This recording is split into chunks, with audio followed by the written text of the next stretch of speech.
नमस्कार साथियों, गरजते बादल चैनल में आपका पुनः स्वागत है।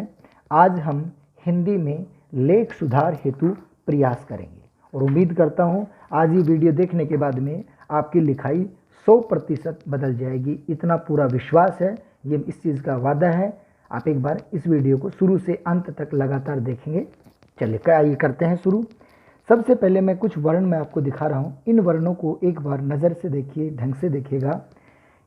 क्या है ये तीन के जैसे जो वर्ण हैं उनको मैंने पहले लिया है, इस रूप में लिया है तीन के जैसे वर्णों को। अब तीन ये च है, ये आधे तीन के रूप में लिया है। ठीक उसी प्रकार से र के जैसे वर्णों को मैंने इस क्रम में लिया है।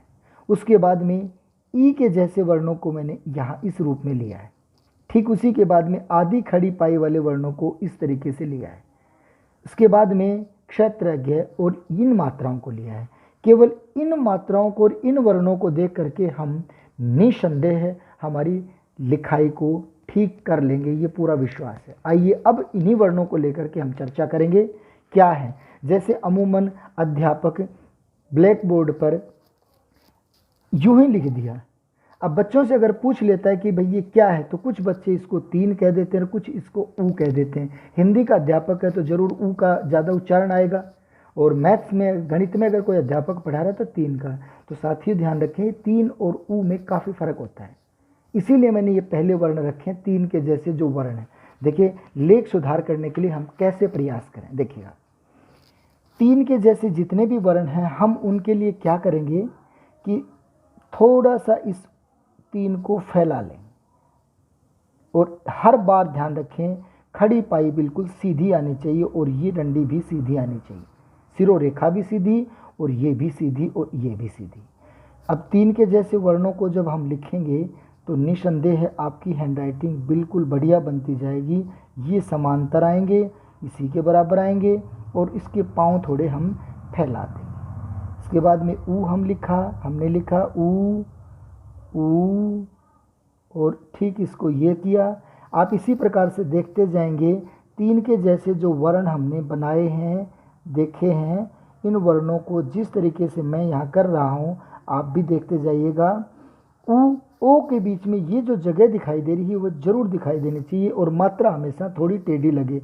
हम मात्रा कैसे लगाते हैं, एक मात्रा ऐसे और एक यूँ लगा देते हैं, या फिर दोनों मात्राएं ऐसे लगा देते हैं। तो ये मात्राओं के जैसी है, मात्राएं नहीं है। मात्राएं हमेशा थोड़ी सी टेढ़ी लगती है, और उनके बीच में ये जो जगह दिखाई दे रही है ये दिखनी चाहिए, तब आपकी मात्रा हिंदी रूप में ठीक रहेगी। उसके बाद में अगला लिया औ, और औ को फिर वही रूप दिया, और ये मात्रा के बीच में हमें जगह जरूर दिखे, टेढ़ी रहें थोड़ी सी, जैसे कोई झंडा लेके जाए तो थोड़ा टेढ़ा रहता है। उसके बाद में जब हम अंग लिख रहे हैं तो अमूमन देखा जाता है कि यूं करके और एक हल्की सी बिंदी लगा देते हैं। आप बिंदी लगाइए इसके ऊपर और पूरी दिखे, जगह उसके बीच में दिखे। उसके बाद में अहल जब आप लिखते हैं तो विसर्ग ये लगाते हैं। आप लेख में लगा रहे तो कोई दिक्कत नहीं, आप इस तरीके का लगा सकते हैं ताकि आसानी से और आराम से वो दिख जाए। उसके बाद में उल्टा तीन के रूप में देखें तो घ जो लिखा जाता है इसको अंदर तक जाने दें, और उसके बाद में यहाँ तक लिखें, ये घ। और हम क्या करते हैं, घ को यूँ लिख देते हैं। तो अब ये पूरा बना ही नहीं, पूरा तो यूँ बनेगा ये। अगर पूरी तरीके से उसकी ये मात्रा यहाँ तक जाएगी, ये जगह यहाँ तक जाएगी, तो आराम से ये घ दिखेगा। घ ध अगर हम बना रहे हैं तो ये ध, और ये भी ठीक उसी तरीके से अंदर तक जाए। ध हम बनाते हैं ऐसे करके, जबकि ध को बनाते समय फिर से देखिएगा ध यूँ बनाया जाए। अब देखिए कहीं दिक्कत नहीं होगी। ध उसके बाद में च, तो ये लाइन बताया हिंदी में कोई भी वर्ण आप बना रहे हो तो सभी लाइनें सीधी रहें, और ये भी शिरोरेखा भी सीधी रहे। ये थे तीन के जैसे जो वर्ण थे उनका लेखन। हो सकता है शुरुआती दौर पर हमें अथक प्रयास करना पड़े, थोड़ा धीरे लिखा जा सकता है, लेकिन धीरे धीरे ये आपकी रूटीन में आ जाएगा, आपके लिखने में आ जाएगा तो अक्सर सही होंगे। जैसा कि हम जानते हैं, दूसरी लाइन पर हम चलेंगे, उससे पहले देखेंगे जैसे अंग्रेजी हम पढ़ते हैं तो 4 लाइन की कॉपी हम लोगों ने देखी है। उसमें हमेशा देखा है ए हमेशा बीच में आता है, बी ऊपर 3 में, सी बीच में, डी ऊपर के 3 में, जी नीचे में, ऐसे करके उस नियम है। अगर हम इसी प्रकार का अगर र हमारी हिंदी वर्णमाला में मान लें तो निसंदेह और भी ठीक होगा कि र को हम हिंदी वर्णमाला में मान लें कि वो नीचे की 3 में आएगा, तो नीचे की 3 में जब हम करेंगे तो उसका तरीका क्या होगा, वो ये आएगा, र मतलब थोड़ा सा। अब यहाँ र वाली बात करने से पहले मैं बता दूं कि र के जैसे वर्ण कैसे हैं। ए आई हम ऐसे लिखते हैं और हमने ऐसे ही देखा है, ऐसा सुना और देखा गया। ये पुस्तक में हो सकता है, टंकण में हो सकता है, छापे खाने में हो सकता है। अगर लेखन में हम इनको र के जैसे अगर बनाएं तो निसंदेह और भी हैंडराइटिंग आपकी सुंदर बनेगी। आप इस रूप में अगर इनको बनाएं तो और भी ज़्यादा अच्छा रहेगा। अब देखेंगे र के जैसे कौन कौन से वर्ण हैं, इन पर चर्चा करते हैं। तो देखिएगा, ए थोड़ा सा नीचे से, नीचे की डंडी थोड़ी बड़ी कर दीजिएगा, क्योंकि हमने अभी चर्चा की है कि र के जैसे वर्णों को हमें ABCD की भांति 3 नीचे की तरफ लाना है, इसको 3 लाइन में लेके आना है। ए आई और मात्रा ठीक वही, और उसके बाद में ख, और उसके बाद में र, उसके बाद में श, उसके बाद में स। ये हुए हमारे 3, ये हुए हमारे र के जैसे वर्ण। अब आप सब देख पा रहे होंगे कि इन सब वर्णों में, र के जैसे जितने वर्ण हैं, इन सब वर्णों में आपको क्या दिखाई दे रहा है, नीचे की डंडी थोड़ी सी बड़ी दिखाई दे रही है। अगर ऐसा करते हैं तो लेख में सुधार और ज़्यादा दिखाई देगा। पर साथियों ध्यान रखें, इन वर्णों के साथ अनावश्यक ये ना करें, इतना लंबा ना बनाएं। अगर ये बनाते हैं ये हमारी बेवकूफ़ी होगी और ये गलत तरीका होगा, अतः ये नहीं बनाना। थोड़ी सी बड़ी, सामान्य से थोड़ी सी बड़ी आप देख पा रहे होंगे। तीसरी बात हम करते हैं ई के जैसे वर्ण। अब ई के जैसे वर्णों को पढ़ने से पहले हम क्या देखेंगे कि हिंदी वर्णमाला में 2 प्रकार के वर्ण मानते हैं। एक खड़ी पाई वर्ण जिसमें सीधी खड़ी डंडी आती हो, एक आधी खड़ी पाई वर्ण जिसमें आधी आती हो, जिसमें आधी खड़ी पाई आती हो, और जिसमें पूरी आती हो, जिसमें पूरी आती हो, जिसमें सीधी डंडी आए वो पूरी मानी खड़ी पाई। अब इन वर्णों की जब हम चर्चा करें तो आधी खड़ी पाई वाले वर्णों की चर्चा करें तो कौन कौन से वर्ण आएंगे उन पर एक नज़र डालते हैं। तो देखिएगा, जैसे ट। अब हम ये ट लिखते समय ये आधी खड़ी पाई ठीक इसके नीचे ही ला करके इसको छोड़ दें, ट। अब हम क्या करते हैं, इस ट को लिखते समय यूं ही कर देते हैं और इसी को ट मान लिया जाता है। जैसे लिखा हमने भागते से। अब ये समझ में नहीं आ रहा है कि इसकी आधी खड़ी पाई कहाँ गई। जब अक्षर ही खा गए, हम अक्षर को ही पूरा नहीं कर पाए तो हैंडराइटिंग कैसे ठीक होगी, लेख कैसे ठीक होगा। तो ध्यान रखें, ये आधी खड़ी पाई हमें दिखानी ही पड़ेगी अगर लेख ठीक करना है। तो उसके बाद में देखते हैं, ठ जब आपने लिखा तो ये ठ है, ये दिखनी चाहिए। फिर उसके बाद में हमने लिया ड, ठ ड, ये लिया हमने ढ, ठीक इसके नीचे ले जा करके इसको मोड़ेंगे। फिर उसके बाद में चलो अगले वर्ण ले लेते हैं, द, इसके नीचे ही ले जाके मोड़िएगा, द। उसके बाद में हम और वर्ण लें तो ऐसे ही लेते जाएं, माने ये आधी खड़ी पाई वाले वर्णों को इस रूप में मान लेते हैं। अब हम चर्चा करते हैं ई के जैसे वर्णों को, कि ई के जैसे वर्ण कौन कौन से हैं, माने ई के जैसे कैसे लिखे जाते हैं, वो भी आधी खड़ी पाई में आते हैं। जैसे लिया हमने ई, इसके ठीक नीचे ले जा करके ही हमें मोड़ना है, और ये ई।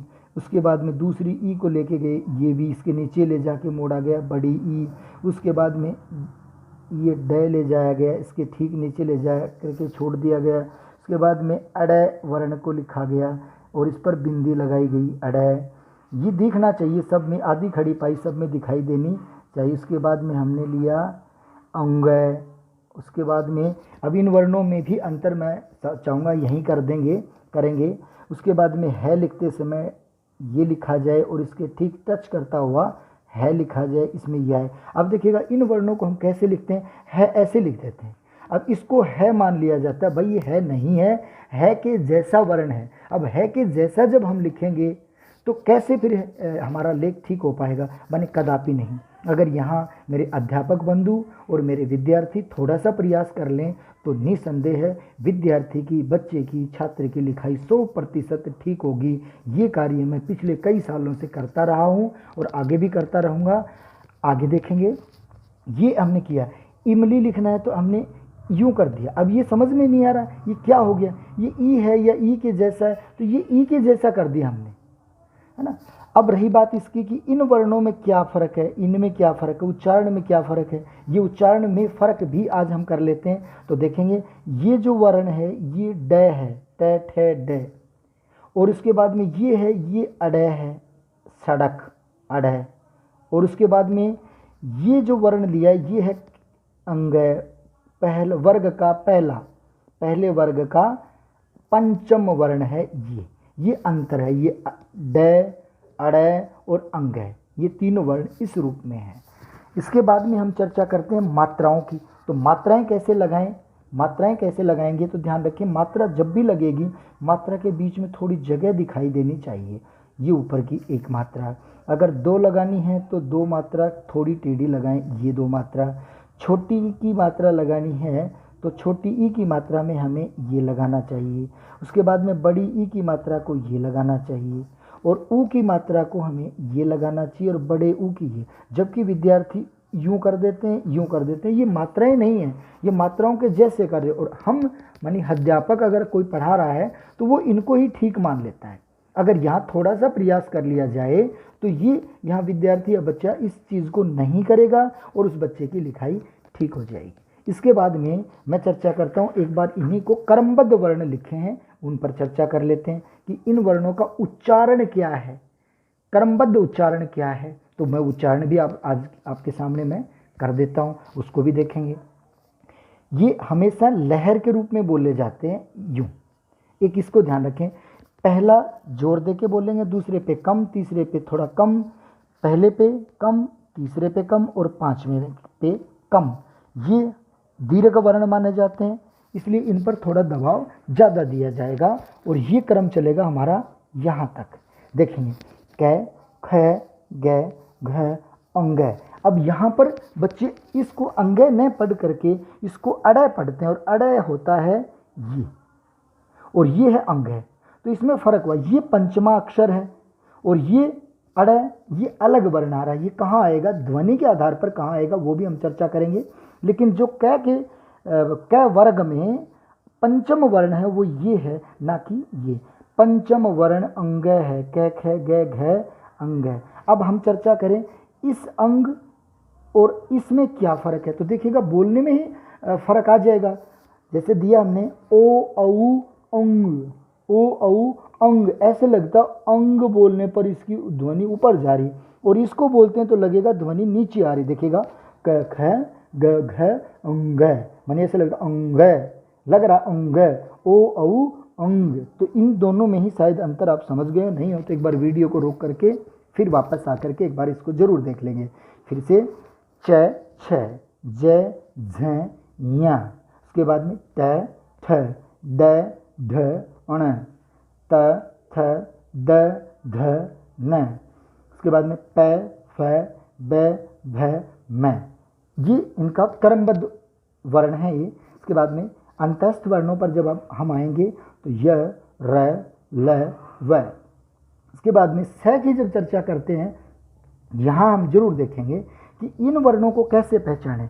तो एक बार अगर इनको मैं यहाँ लिख देता हूँ, देखिएगा पहला जो स है वो कंठे है, दूसरा है वो तालव्य है और तीसरा स है वो मूर्धन्य है। अगर हम इन वर्णों की बात करें तो पहली पंक्ति कैसी मानी जाती है, कहाँ से बोली जाती है, कंठ से। दूसरी कहाँ से बोली जाती है, तालवे से। और तीसरी कहाँ से बोली जाती है, मूर्धा से। तो हम इन तीनों अब देखेंगे तीन स के बारे में, तीन स के बारे में देखें कौन कौन से कहाँ से बोले जाते हैं।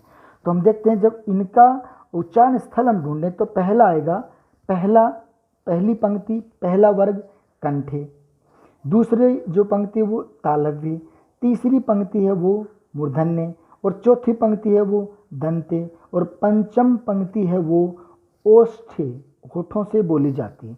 अब हम चर्चा करते हैं ये स कहाँ से बोले जाते हैं। तो पहले वाला स है वो तालवे से बोला जाता है। तो पहला वर्ण हो गया अपना, पहला स हो गया तालव्य, पहला हो गया तालव्य, दूसरा हो गया मूर्धन्य और तीसरा हो गया दंते। ये हो गया तीसरा दंते, ये दंते हो गया, ये हो गया दंते। उसके बाद में हम देखते हैं है स, श, स। अंतर आराम से आपको समझ में आ रहा होगा, श, स, है। इसके बाद में ये संयुक्त वर्ण माने जाते हैं, क्ष, त्र, ज्ञ, ये री। अब री बच्चों को नहीं लिखना आता तो ध्यान रखें, त्र जब लिख करके थोड़ा सा उसको यूं कर दें, इसके नीचे टय लिख दें, ये री हो जाएगा। श्र अगर वर्ण की चर्चा करते हैं तो ये जो स है हमारा जो पहले वाला जो स जिसको हम तालव्य श बोलते हैं, तालव्य से बोला जाता है, ये आधा है। तो आधा हमने लिख दिया, आधा, आगे की वो डंडी हटा दी, उसके बाद में इसमें र मिला हुआ है ये, तो ये हो गया स्र। और इसको किस रूप में लिखते हैं, यूं और ये स्र, ये स्र हो गया। तो इस प्रकार से हम देखें कि अगर इन्हीं वर्णों को इसी रूप में, इसी क्रम में, इसी तरीके से अगर लिखवा दिया जाए तो 100% दावे के साथ कहा जा सकता है कि बच्चे की हैंडराइटिंग पक्का ठीक होगी।